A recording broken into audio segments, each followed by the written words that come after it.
राम राम। जो लोग भी सरकारी नौकरी की तैयारी कर रहे हैं मेरी बात से रिलेट कर पाएंगे, ठीक है। कि आज के टाइम पे जब तुम सरकारी नौकरी की तैयारी कर रहे हो, इसमें सिर्फ दो दिक्कतें हैं। मतलब दो चीज़ों पे तुम्हें, दो फील्ड पे काम करना है। अगर ये दो फ्रंट पे तुम लड़ते चले गए तब यकीन मानो जीत तुम्हारी है। लेकिन इन पे लड़ना इतना आसान नहीं है, क्योंकि एक अकेले तुम नहीं लड़ रहे हो, लाखों की संख्या में लोग लड़ रहे हैं। खैर, हम बात करते हैं यहाँ पे दो चीज़ें क्या है। देखो, किसी भी एग्ज़ाम की डिमांड क्या होती है, सबसे पहली चीज़ ये समझो, किसी भी एग्ज़ाम की डिमांड क्या है। हर एक एग्ज़ाम की डिमांड सिर्फ इतनी सी है कि तुम, इतनी सी तो नहीं कहेंगे, बहुत ज़्यादा है कि तुम्हें बहुत ज़्यादा पढ़ना पड़ेगा, ठीक है। हर एक एग्ज़ाम की देखो, अब यहाँ पे ये बताया जा सकता है कि तुम सिलेबस के अकॉर्डिंग पढ़ो, पैटर्न के हिसाब से, लेकिन किसी के भी अकॉर्डिंग पढ़ो, पढ़ना तुम्हें ज़्यादा ही पड़ेगा, ठीक है। तो सबसे पहली दिक्कत यहाँ पे ये आती है कि तुम्हें एक दिन में ज़्यादा पढ़ना है, और दूसरी दिक्कत ये आती है वही ज़्यादा तुम्हें बहुत दिन तक पढ़ना है। अब समझो, दोनों चीज़ें बड़ी एक दूसरे के अगेंस्ट है। सबसे पहली बात, अगर तुमसे ये कहा जाए कि ये काम है, इसको निपटाना है, तो तुम कहोगे कि यार एक दिन में निपटा ख़त्म कर रहे हैं, बाकी दिन आराम करेंगे। लेकिन जब तुम एग्ज़ाम की तैयारी करने आते हो तो ऐसा नहीं होता है, तुम्हें ये ज़्यादा काम साल भर करना पड़ता है, तब यहाँ पर दिक्कत आती है। तो दो चीज़ें क्या है, सबसे पहला है हार्डवर्क और दूसरा है कंसिस्टेंट। दो चीज़ें तुम्हें बहुत बहुत ज़्यादा तुम्हारे अंदर कूट कूट के जब तक भरी नहीं होंगी, तब तक तुम यूपीएससी जैसे एग्ज़ाम कभी क्रैक नहीं कर सकते हो। क्योंकि होता क्या है कि तुम यूपीएससी की जब तैयारी कर रहे हो, सबसे पहली चीज़ तो तुम समझो, सिलेबस उसका समुद्र के तरीके है, उसको ख़त्म करने के लिए बाल्टी से पानी खींच के नहीं हो सकता है, ठीक है। तो तुम्हें सबसे पहले ये समझना पड़ेगा कि यूपीएससी की तैयारी, लोग बोल देते हैं बिल्कुल आराम से करो, धीरे धीरे पढ़ाई करो, धीरे धीरे करो, वो ठीक है। लेकिन एक दिन में तुम्हें 8 घंटे मिनिमम देने पड़ेंगे अगर तुम यूपीएससी करना चाहते हो। 8 घंटे से नीचे तो कोई सवाल पैदा होता ही नहीं है।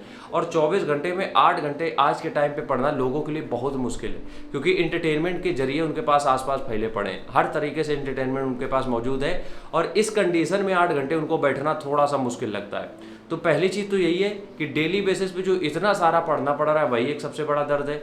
दूसरी चीज़ क्या है, दूसरी दिक्कत ये है कि जो हमें इतना सारा पढ़ रहे हैं, इसको 1 साल तक लगातार रोज पढ़ना है, बिना ब्रेक दिए, बिना किसी ब्रेक के इसको 1 साल तक पढ़ना है। और कई बार क्या होता है कि लोगों का फर्स्ट अटेम्प्ट में नहीं निकलता है तो उनको 2 साल करना पड़ता है, दूसरे में नहीं निकलता है तो 3 साल करना पड़ता है। तो समझ रहे हो बात को।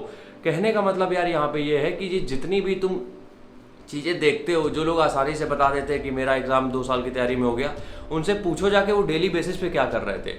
तो तुम्हें ये समझना पड़ेगा कि अगर तुम मेहनत करना नहीं जानते हो, वो भी लंबे समय तक के लिए, तुम्हें लगता है कि आज तुमने मेहनत कर ली, तुम्हारा काम हो गया, कल चिल मारेंगे, अगर इस तरीके का एटीट्यूड है, तब यकीन मानो तुम बहुत ज़्यादा जल्दी गिव अप कर दोगे। एक एग्ज़ाम नहीं निकलेगा, तुम घर बैठ जाओगे आराम से, क्योंकि इसमें चाहिए पेशेंस। सरकारी नौकरी का नाम ही है पेशेंस, कि अगर तुम्हारे अंदर पेशेंस नहीं है, तुम यकीन मानो तैयारी छोड़ दो, क्योंकि नहीं मिलने वाली है। तो इसके लिए तुम्हें सबसे पहला काम करना पड़ेगा, अपनी पढ़ाई में इंटरेस्ट बनाना पड़ेगा।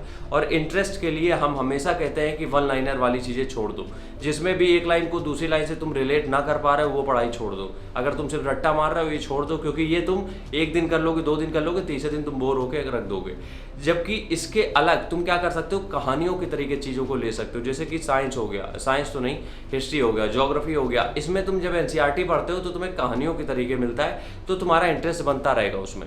लेकिन अगर तुम इसको बोरियत की तरीके पढ़ रहे हो कि यार ये चीज़ें बोर कर रही हैं, एक दिन आज पढ़ लिया, कैसे भी करके पढ़ाई नहीं होती कि आज तुमने पढ़ लिया, चलो ठीक है अब कल पढ़ेंगे, कल पढ़ लिया, तुम्हें लगता है कि आज का खत्म, कैसे भी निपटा, अब कल फिर करेंगे। ऐसे कर करके तुम 10 दिन कर लोगे, 15 दिन कर लोगे, उसके बाद तुम घर बैठ जाओगे। जबकि तुम्हारे अंदर इस तरीके की वो होना चाहिए, मतलब क्या कहते हैं, पढ़ाई को लेके स्ट्रेस इतना होना चाहिए कि जब तुम सोने जा रहे हो तब भी तुम्हारे अंदर प्लानिंग दूसरे दिन की चल रही हो। इस तरीके से चीज़ें करनी पड़ेगी आज के टाइम पे, तभी भैया यूपीएससी निकलेगा, तभी कोई भी एग्ज़ाम निकलेगा, वरना कोई एग्ज़ाम निकलने की कोई संभावना बनती है नहीं। राम राम, जय हिंद।